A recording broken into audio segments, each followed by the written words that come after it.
Humans are incredibly unique, and we can see that by the environment we built, the things we've invented. Other animals learn, other animals are social, but we became so deeply social and learned how to pass knowledge on from generation to generation, initially verbally, then in written form, and now we have the digital revolution.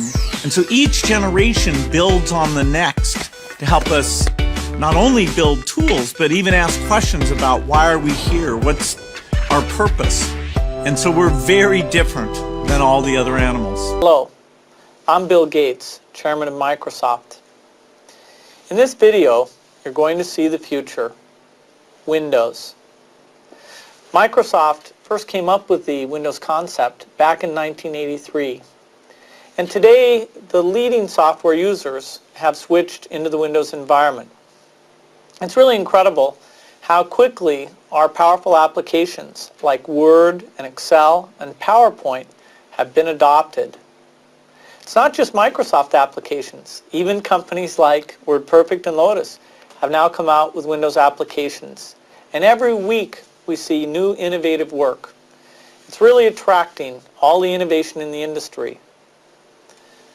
We predicted this a long time ago, and now it's the future. When I started Microsoft, I didn't think of it as all that risky. I mean, I was so excited about what we were doing. It's true I could have gone bankrupt, but you know, I had a set of skills that were highly employable, and in fact, my parents were still willing to let me go back to Harvard and finish my education if I wanted to. You've always got a job with me, Bill.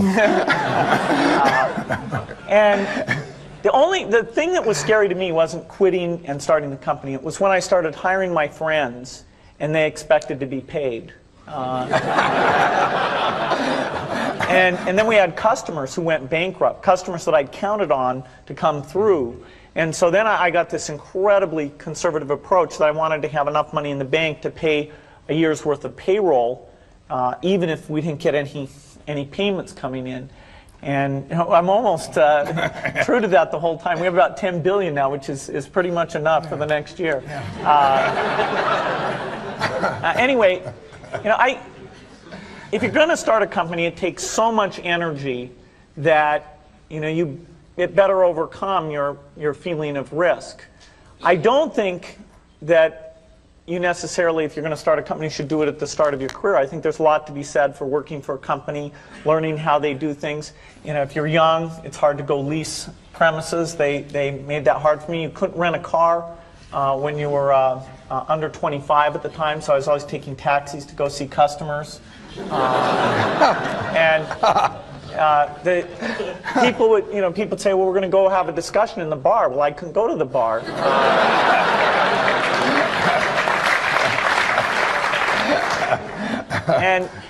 But that's fun, because I'll tell you, when people are first skeptical and they think, oh, this kid doesn't know anything, then when you show them you've really got a good product and you know something, they actually tend to go overboard and they think, whoa, they know a lot.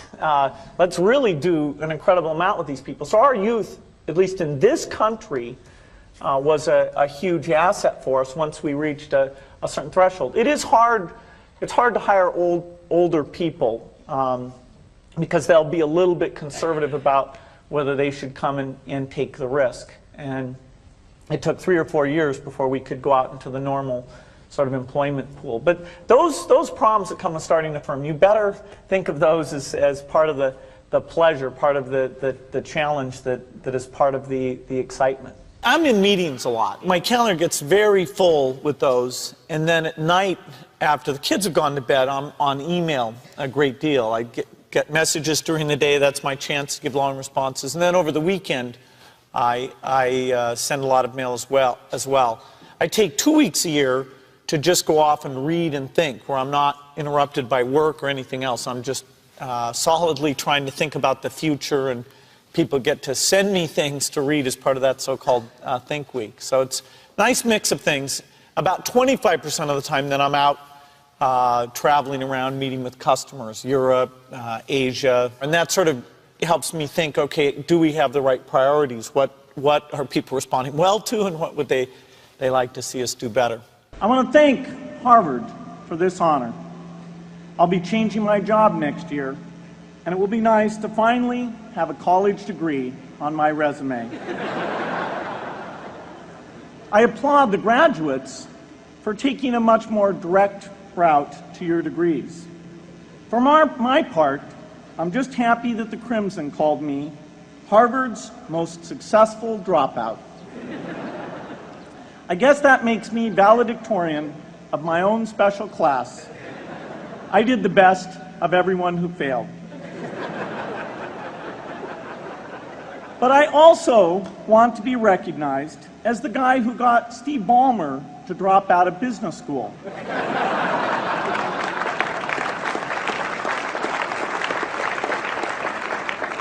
I'm a bad influence. That's why I was invited to speak at your graduation. If I'd spoken at your orientation, fewer of you might be here today. Best business decisions really have to do with picking people. You know, deciding to go into partnership with Paul Allen is probably at the top of the list. And then subsequently hiring a friend, Steve Ballmer.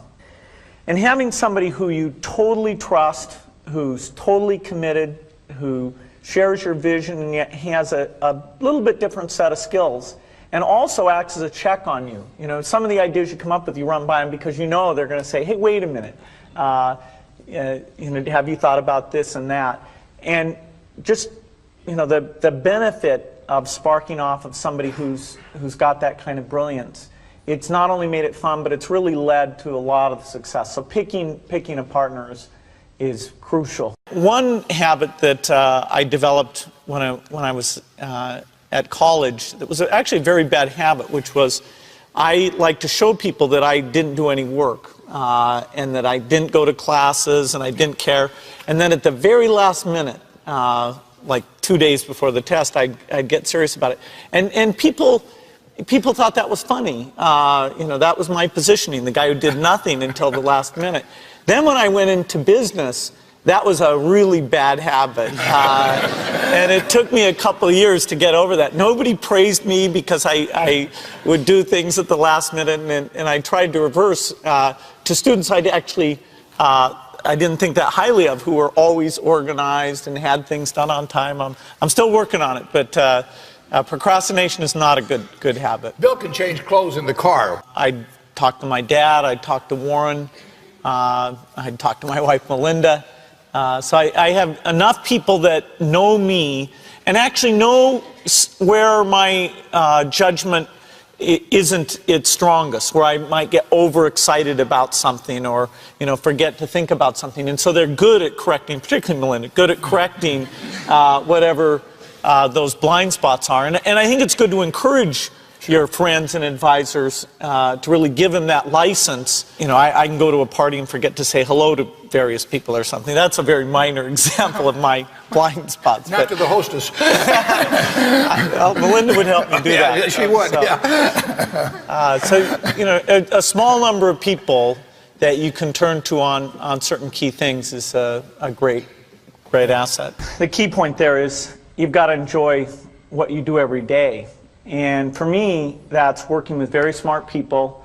It's working on new problems. You know, every time we think, hey, we've had a little bit of success, we're pretty careful not to dwell on it too much because the bar gets raised. I'm going to challenge Bill Gates, my partner at Facebook, Sheryl Sandberg, and Netflix's founder and CEO, Reed Hastings.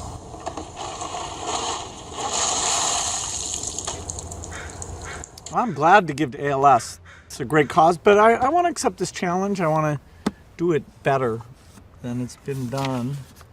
Been working on this, you know, got this design. There we go. Yeah, it's gonna be great.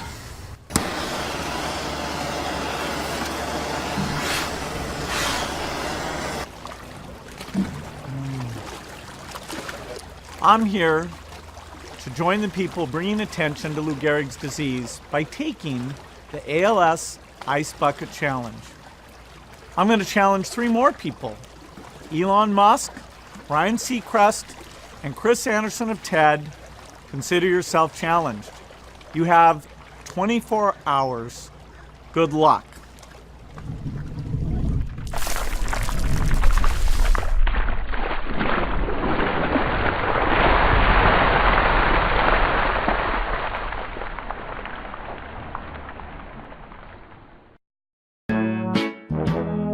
People, let me tell you about my best friend. He's a warm-hearted person who loved me till the end. Now, people, let me tell you about my best friend. He's a one-boy, cuddly toy, my up, my down, my pride and joy. People, let me tell you about him. It's so much fun, whether we're walking man to man or whether we're walking sun to sun, 'cause he's my best friend. Yeah, he's my best friend. La la, ba da da da ya, ba da da ya.